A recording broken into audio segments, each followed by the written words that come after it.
Channel study point. हमने जैसा कहा था कि हम संधि टॉपिक पे वीडियो बनाएंगे।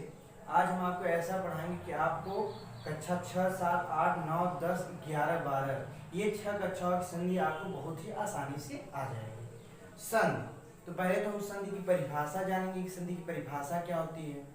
तो कुछ लोग क्या कहते हैं संधि की परिभाषा कि दो या दो शब्दों के मेल से जो विकार उत्पन्न होता है उसे संधि कहते हैं, या दो शब्दों के मेल से उनमें जो विकार उत्पन्न होता है उसे संधि कहते हैं। लेकिन आज हम आपको संधि की थोड़ी अलग परिभाषा बताएंगे। संधि होता है क्या, दो सार्थक शब्दों के मेल को संधि कहते हैं। दो सार्थक शब्द, जैसे कि हमारे सार्थक शब्द क्या है, विद्या, धन, आलय। विद्या हमारा सार्थक शब्द है, आलय मतलब घर। इसका संधि विच्छेद करेंगे तो क्या होगा, विद्यालय।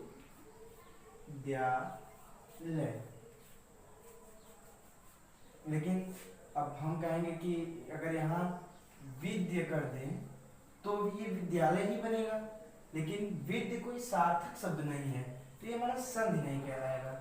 विद्या अगर यहाँ कर दिए तो हमारा संधि नहीं कहलाएगा। यहाँ विद्या धनालय, विद्या भी सार्थक शब्द है, आलय भी सार्थक शब्द है, तो ये हो गया विद्यालय। ये हमारा संधि का उदाहरण है। इसके और उदाहरण है हिमदल, आलय, हिमालय। अन्य उदाहरण भी है इसके। तो अब हम जानेंगे संधि के भेद। संधि के 3 भेद होते हैं, स्वर संधि, व्यंजन संधि, विसर्ग संधि। तो अब हम पहले जानेंगे स्वर संधि क्या होता है। जब दो स्वर आपस में मिलते हैं उनमें जो विकार उत्पन्न होता है तो वहां स्वर संधि होता है। जैसे ये विद्या धन आलय है तो ये विद्या का आ और इसका आ जब ये मिला तो ये हो गया हमारा स्वर संधि। जिसमें स्वर का मेल होता है तो वहां स्वर संधि होता है। व्यंजन संधि क्या है, स्वर का व्यंजन से या व्यंजन का स्वर से जब मेल होता है तो वहां व्यंजन संधि होती है।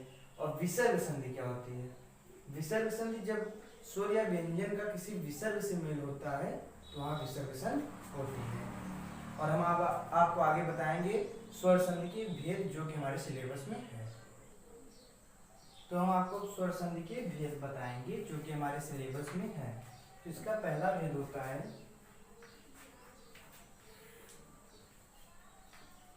दीर्घ स्वर, दीर्घ स्वर संधि, गुण संधि, गुण संधि,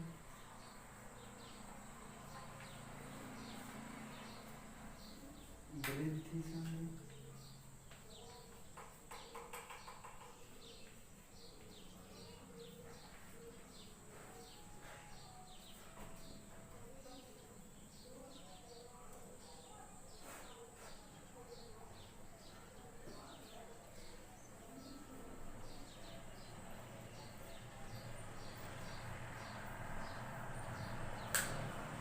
यण संधि और अयाद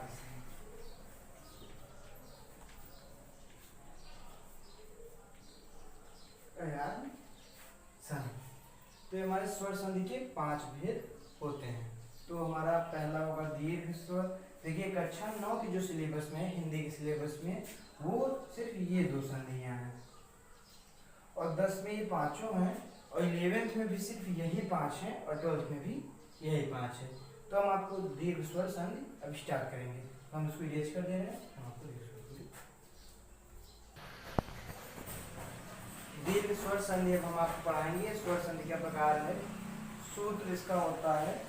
सूत्र देखिए, अगर आप प्रत्याहार अच्छे से पढ़े होंगे तो आप सूत्र भी याद कर सकते हैं इसका। अगर आप प्रत्याहार नहीं पढ़े होंगे तो आपको इसमें ज्यादा मेहनत करनी पड़ेगी। बस जैसे इसका सूत्र होता है इसमें अक्रम,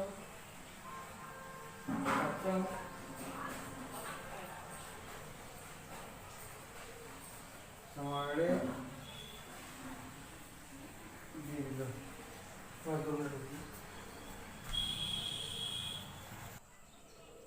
इस सूत्र का हमारे एक्सप्लेनेशन होगा, एक्सप्लेन हम इस सूत्र को करेंगे। अक स्वर्ण दीर्घ, अक अक प्रत्याहार, अ ई उ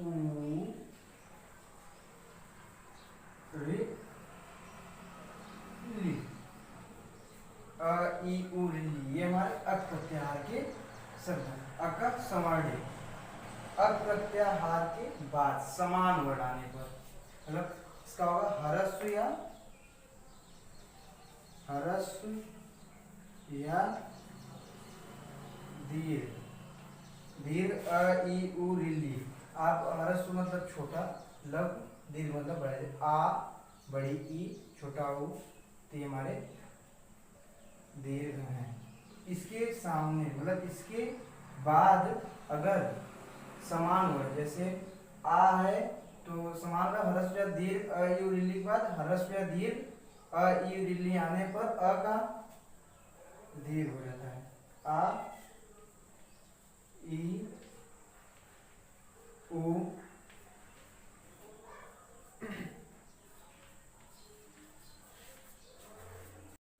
तो हम इसका उदाहरण देखेंगे।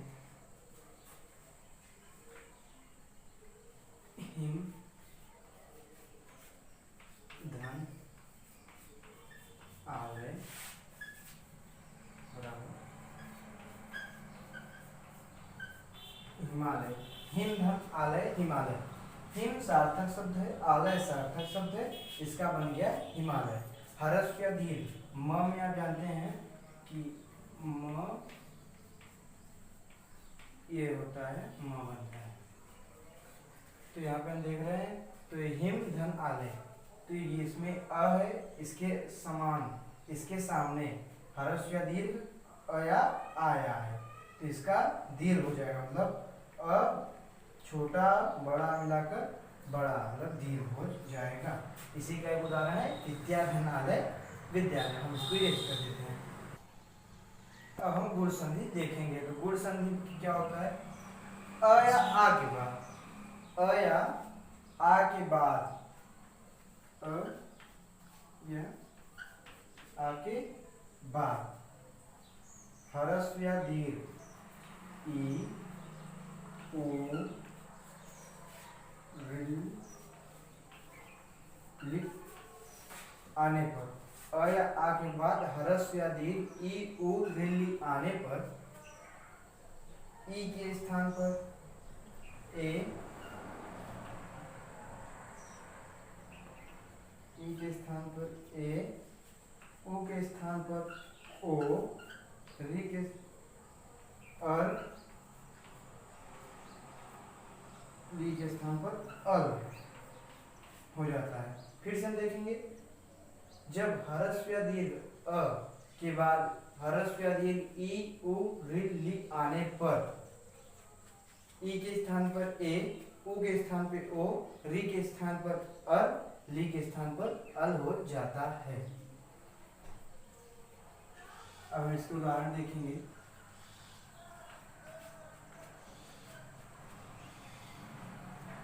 उदाहरण देखेंगे, गण धन ईश, इसका क्या हो जाएगा, गणेश। देखिए अड़ा, इसमें अ जुड़ा रहता है, अ के बाद ह्रस्व या दीर्घ ई आया, इसके स्थान पर ए हो गया, गणेश। अब हम दूसरा देखेंगे, भान ने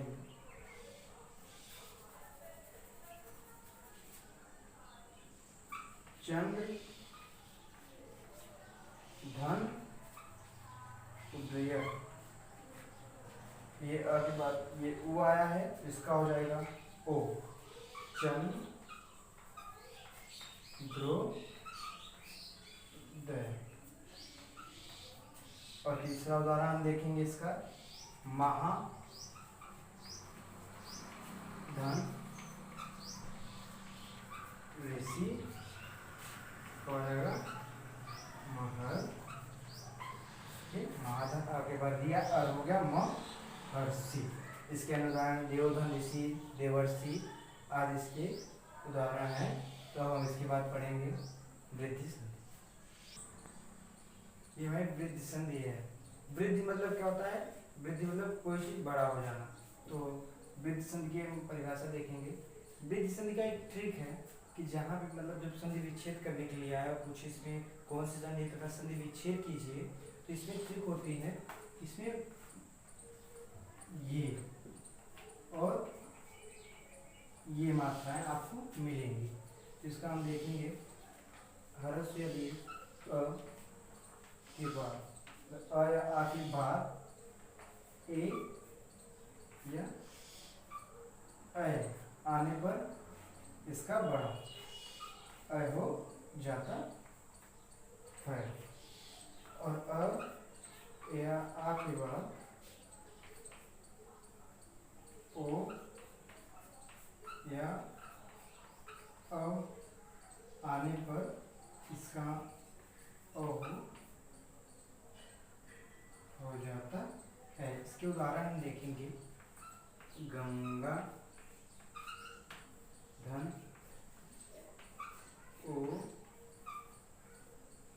गंगा धन ओध, गंगा धन ओध। आ के बाद क्या आया है? हमारा ओ आया है। इसका हो जाएगा गंगो, गंगोधर। ये हमारा इसका उदाहरण है। अब एक और उदाहरण देखेंगे।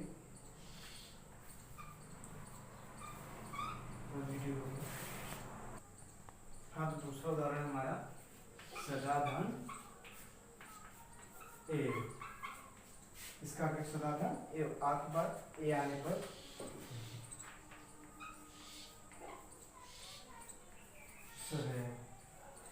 देखिए, हमारे इसमें एक चांस रहता है कि बड़ी मात्राएं हमेशा यूज होती हैं। इसका अगर ये जहाँ आपको मिले तो आप समझ जाइए यहाँ पे वृद्धि संधि होगा। ई उ विल्ली के बाद इको यणच एक प्रत्याहार के बाद इसका सूत्र होता है इको यणच एक प्रत्याहार। ई उ विल्ली के बाद कोई असमान स्वर आने पर उसके स्थान पर यण प्रत्याहार, जैसे य व रल। तो देखेंगे एक प्रत्याहार ई उ रि ली, ये हमारे एक प्रत्याहार के हैं। एक कोई भी असमान जिनसे ना मिलता हो स्वर, असमान स्वर आने पर य व र ल हो जाता है। इसके उदाहरण देखेंगे। इति, इति धन आदि। तो इति छोटा ही है, एक प्रत्याहार का है, और इसके असमान स्वर आ असमान स्वर है। तो ई और ई और मिलकर क्या बना दिए? ये क्या हो जाएगा? इत्यादि। दूसरा उदाहरण देखेंगे। पितृ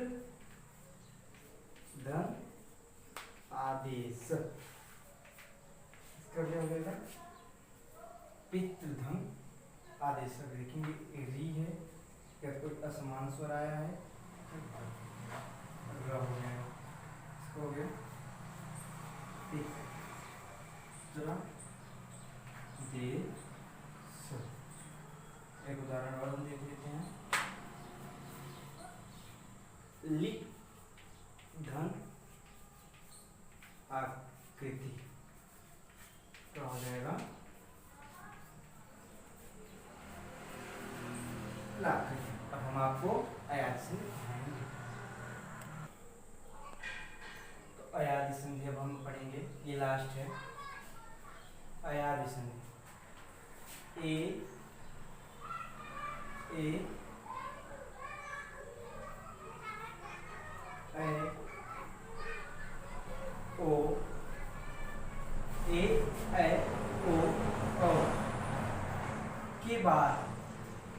के बाद कोई भी असमान स्वर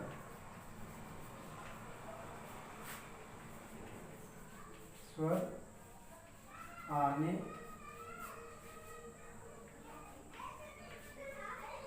ए ऐ ओ के बाद कोई असमान स्वर आने पर ऐ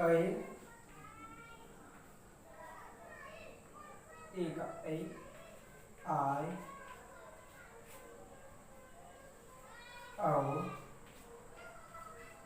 आ हो जाता है। ए का ऐ का आय, ओ का औ का आ हो जाता है। इसके अब हम उदाहरण देखेंगे। पहला उदाहरण, ओधन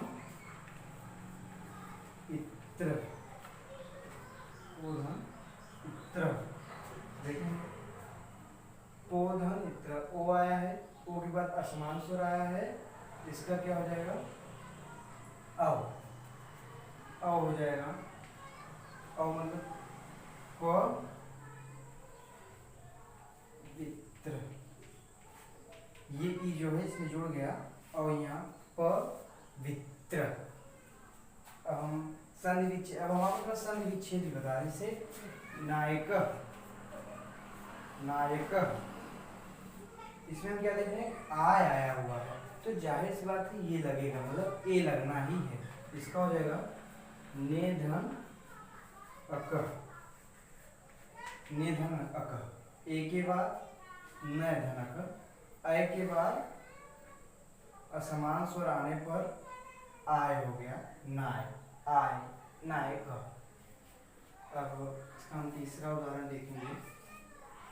नायक हो गया। अब इसका देखेंगे एक उदाहरण ले लीजिए, कोई भी पवन ले लीजिए, पवन, थोड़ा विसर्ग लगा के इसलिए बोल देता हूँ, बाकी पवन का भी वही होगा, पवन का भी वही होगा, ये यहाँ विसर्ग नहीं लगेंगे, बस यही अंतर रहेगा। इसका होगा पवन, तो अब क्या आया, औ आया तो ओ होगा, ओधन अन, ये हो गया पवन। इस प्रकार हमारी संधि कंप्लीट होती है और ये आपको आगे तैयारी करने वाले स्टूडेंट्स के लिए बहुत ही इम्पोर्टेंट है संधि। ये हर एग्जाम में आता है, हाई स्कूल में कक्षा 9 में सिर्फ दीर्घ और गुण संधि है और 10 में दीर्घ और गुण आपकी किताब में नहीं दिया रहेगा, लेकिन ये पेपर में पूछ भी सकता है और 11-12 में ये पांचों संधियां हैं। ठीक है गाइस, तो अगर हमारे चैनल को सब्सक्राइब करिए और वीडियो अच्छा लगे तो लाइक करिए।